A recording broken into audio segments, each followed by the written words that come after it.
जय मसीह की मेरे प्रिय भाई बहनों, आप सभी को खुशबू मसीह चैनल में स्वागत है। मेरे प्रिय भाई बहनों, आज मैं आप लोगों को बताने वाली हूँ, जब आप किसी हाकिम के सामने खाना खाते हैं या कहीं फंक्शन में जाते हैं या कहीं जाते हैं, तो आप लोग अगर अधिक खाने वाले हैं तो आप लोग उनके सामने थोड़ा कम खाएं। इसके लिए परमेश्वर आपको वचन में के द्वारा बताए हैं। मैं आप लोगों को वचन के द्वारा बताऊंगी। तो आप लोग अगर मेरे चैनल पर पहली बार आए तो मेरे चैनल को सब्सक्राइब कर लीजिए और वीडियो को लाइक कर लीजिएगा, और हाँ, साथ में बेल आइकन दबाना ना भूलिएगा, ताकि मेरी वीडियो का नोटिफिकेशन आप लोगों के पास सबसे पहले पहुँचे।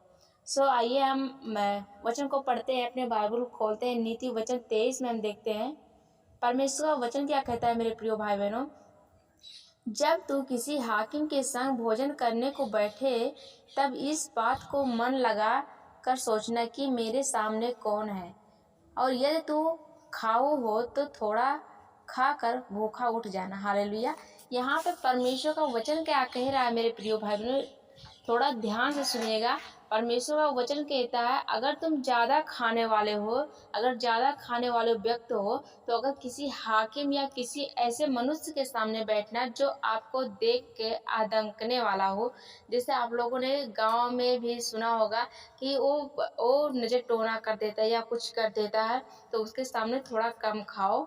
तो वही चीज़ परमेश्वर कहता है कि अगर किसी हाकिम के सामने अगर आप बैठ रहे हैं खाना खाने के लिए, और अगर आप ज़्यादा खाने वाले हो व्यक्ति हो, अगर ज़्यादा खाने वाले मनुष्य हो भोजन को, तो थोड़ा कम खाकर भूखे उठ जाओ, लेकिन उसके सामने पेट भर के खाना मत खाओ। तीसरा वचन लिखा है, उसकी स्वादिष्ट भोजन वस्तु की लालसा ना करना, क्योंकि वह धोखे का भोजन होगा। हालेलुया। यहाँ पे परमेश्वर का वचन कह रहा है मेरे प्रिय भाई बहनों कि वो धोखे का स्वादिष्ट जो भोजन है वो धोखे का है, और वो तुम्हारे लिए घातक हो सकता है। उसकी स्वादिष्ट भोजन जो होता है उसकी लालच करके तुम ये ना समझना कि हम पेट भर के खाना खा लें। तो परमेश्वर का वचन कहता है मेरे प्रिय भाई बहन कि आप लोग थोड़ा कम ही खा के उठ जाओ, भूखे उठ जाओ, लेकिन उसके सामने पेट भर के मत खाओ, जो आपके खाने को देखकर आदंकने वाला हो, ऐसा व्यक्ति होता है। तो उसके सामने आप खाना कम खाओ, क्योंकि तू अपनी दृष्टि उस वस्तु पर लगाएगा जो है ही नहीं। वह उकाव पक्षी की नाई पंख लगाकर निसंदेह आकाश की ओर उड़ जाता है। हालेलुया। क्योंकि तू अपनी दृष्टि उस वस्तु पर लगाएगा जो वह है ही नहीं है।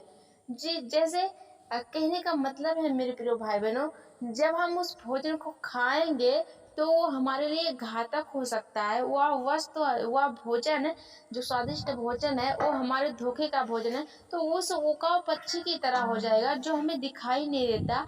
और उस दृष्टि क्या लिखा है, क्या तू अपनी दृष्टि उस वस्तु पर लगाएगा जो वह है ही नहीं।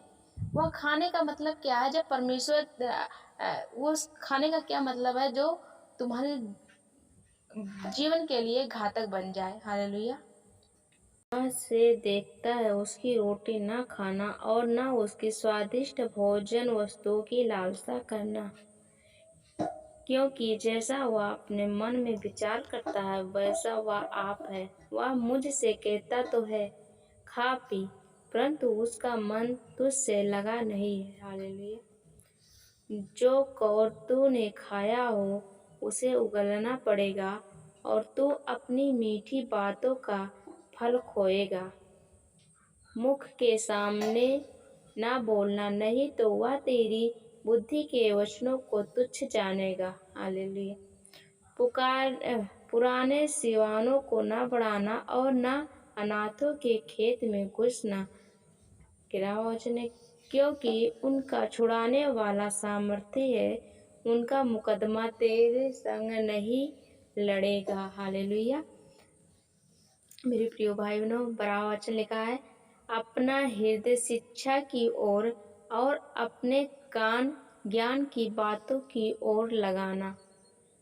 लड़के की ताड़ना ना छोड़ना, क्योंकि यदि तू उसका छड़ी से मारे तो वह ना मरेगा। तू उसका छड़ी से मार कर उसका प्राण अधोलोक से बचाएगा। हे मेरे पुत्र, यदि तू बुद्धिमान हो तो विशेष करके मेरा ही मन आनंदित होगा, और जब तू सीधी बातें बोले तब मेरा मन प्रसन्न होगा। तू पापियों के विषय मन में डाह ना करना, दिन भर यहोवा का भय मानते रहना। हालेलुया। क्योंकि अंत में फल होगा और तेरी आशा ना टूटेगी। हे हालेलुया, धन्यवाद प्रभु। 19 वचन लिखा है, हे मेरे पुत्र, तू सुनकर बुद्धिमान हो और अपना मन सुमार्ग से सीधा चला। दाख मधु के पीने वालों में ना होना, ना मांस के अधिक खाने वालों की संगत करना। हालेलुया। और खाऊ अपना भाग खोते हैं और पिनकर वाले को चिथड़े पहनने पड़ते हैं। हालेलुया। अपने जन्माने वाले की सुनना, और जब मेरी माता बुढ़िया हो जाए तब भी उसे तुच्छ ना जानना।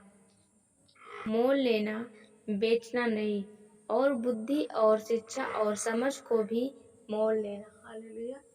यहाँ पे मेरे प्रिय भाई बहनों, एक वचन मैंने पढ़ा, आप लोगों ने देखा कि दागबंद पीने वालों में ना होना और ना अधिक मांस खाने वाले की संगत करना।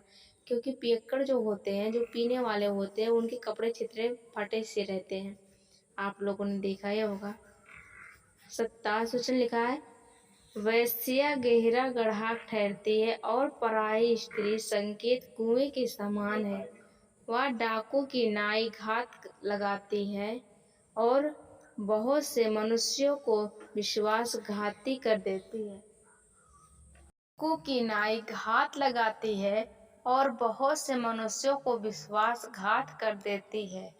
कौन कहता है हाय, कौन कहता है हाय हाय, कौन झगड़े रगड़े में फंसता है, कौन बक बक करता है, किसके अकारण घाव होते हैं, किसकी आंखें लाल हो जाती है। हालेलुया।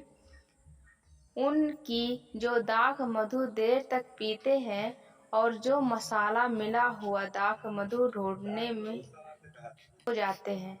जब दाख मधु लाल दिखाई देता है और कटोरे में उसका सुंदर रंग होता है, और जब वह धार के साथ उड़ेला जाता है तब उसको ना देखना, क्योंकि अंत में वह सर्प की नाई डसता है और करैत के समान काटता है। तू विचित्र वस्तुएं देखेगा और उल्टी सीधी बातें बकता रहेगा। और तू, यहाँ पे खाली दाख मधु, खाली शराब दारू के बारे में बोला जा रहा है। समुद्र के बीच लेटने वाले व मस्तूल के सिरे पर सोने वाले के समान रहेगा। जिस तरह से दारू सब लोग पीते हैं, जिस तरह से शराब पीते हैं और लुढ़क जाते हैं, उसी तरह से जिस तरह से समुद्र, क्या लिखा है, और तो समुद्र के बीच लेटने वाले व मस्तूल के सिरे पर सोने वाले के समान रहेगा। तू कहेगा कि मैंने मार तो खाई परंतु दुखित ना हुआ, मैं पीट तो गया परंतु मुझे कुछ शुद्धि ना थी, मैं होश में कब आऊं, मैं तो फिर मदिरा ढूंढूंगा। हालेलुया। यहाँ पे फिर कह रहा है कि फिर जितने शराब जो पीते हैं वो लोग, जितना पीते हैं, जितना नशा होता है, वो लोग कहते हैं मार तो गया, मैं पिट भी गया, मैं मार भी गया, फिर भी मैं तो फिर मदिरा ढूंढूंगा।